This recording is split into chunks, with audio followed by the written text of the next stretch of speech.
क्या पैसे के बिना लाइफ पॉसिबल है? मनी एक्चुअली में होता क्या है? तो आइए आज हम बात करने वाले हैं मनी क्या है और मनी काम कैसे करता है। मनी एक टूल है जिससे हम गुड्स एंड सर्विसेज खरीदते हैं। फॉर एग्जांपल, अगर मुझे चाय पीनी है तो मुझे टी सेलर को पैसा देना पड़ेगा एंड रिटर्न टी सेलर मुझे टी देगा। मनी से पहले लोग बार्टर सिस्टम का यूज किया करते थे। तो आइए हम समझते हैं कि बार्टर सिस्टम एग्जैक्टली में था क्या। बार्टर सिस्टम को हम एक लाइन में समझते हैं, गेहूं के बदले दूध।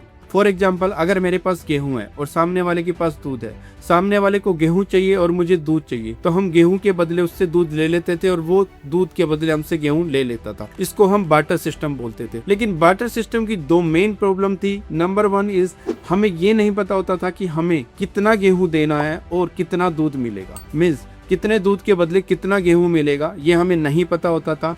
सेकेंड इज हमें उस पर्सन को ढूंढना पड़ता था जिस चीज की हमें रिक्वायरमेंट है। फॉर एग्जाम्पल, अगर मुझे दूध चाहिए तो मुझे ऐसा पर्सन ढूंढना पड़ेगा जिसके पास दूध हो। इस प्रॉब्लम को ओवरकम करने के लिए कंसेप्ट आया मनी का। तो मनी को हम कैसे यूज करते हैं, आइए डिस्कस करते हैं।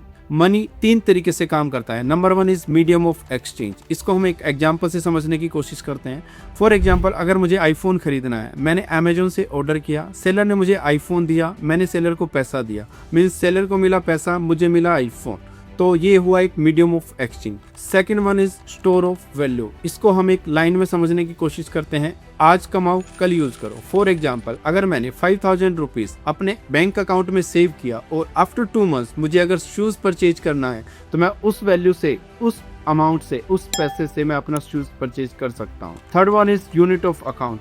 यूनिट ऑफ अकाउंट मीन्स हम हर चीज की वैल्यू पैसे में बताते हैं। अगर मैं बात करूं कि गाड़ी का प्राइस क्या है तो जनरली हम बोलते हैं 10 लाख रुपीज, 12 लाख रुपीज। अगर हम बात करें बाइक की तो हम बोलते हैं 2 लाख रुपीज, 1 लाख रुपीज। अगर हम बात करें मिल्क की तो जनरली बोलते हैं 65 रुपीज या 70 रुपीज पर लीटर। मीन्स हम हर चीज की वैल्यू पैसे में बताते हैं, रुपीज में। नेक्स्ट हम बात करते हैं मनी साइकिल क्या होता है और वेल्थ क्रिएशन का क्या प्रोसेस है। आप काम करते हो, या तो जॉब करते हो या फिर बिजनेस करते हो। आपको जॉब और बिजनेस करने से इनकम आती है। उस इनकम से आप अपने डेली बेसिस के एक्सपेंस करते हो, रोटी कपड़ा मकान। उसके बाद जो पैसा बच जाता है या तो आप उसको सेव करते हो या फिर इन्वेस्ट करते हो। इन्वेस्टमेंट करने से पैसा ग्रो होता है और फिर वही पैसा आपको और इनकम जनरेट करता है और इनकम जनरेट होने से आप इस साइकिल को फिर रिपीट करते हो। बस यही प्रोसेस है वेल्थ जनरेट करने का। हमारे माइंड में अक्सर ये क्वेश्चन जरूर आता है, क्या मनी सच में पावरफुल है? तो इसका आंसर है जी नहीं। मनी खुद में कोई पावरफुल नहीं है, बट पावर आती है हम पैसे को कैसे यूज करते हैं। फॉर एग्जाम्पल, अगर हम बात करें पुअर पीपल, वो सिर्फ पैसे को खर्चते हैं। अगर हम बात करें मिडिल क्लास की, वो सिर्फ पैसे को सेव करते हैं। मीन्स या तो अपने पास हार्ड कैश रखते हैं या फिर बैंक में सेव करते हैं, जो इन्फ्लेशन को भी बीट नहीं कर पाता। अगर हम बात करें रिच पीपल की, वो लोग पैसे को इन्वेस्ट करते हैं और अपने पैसे को ग्रो करते हैं। अगर यह वीडियो आपको यूजफुल लगी हो तो लाइक जरूर करें और फाइनेंस एंड इन्वेस्टमेंट की ऐसी सिंपल वीडियोस के लिए भारत कैपिटल क्लब को सब्सक्राइब करें। तो नेक्स्ट वीडियो में हम बात करने वाले हैं सेविंग और इन्वेस्टमेंट की।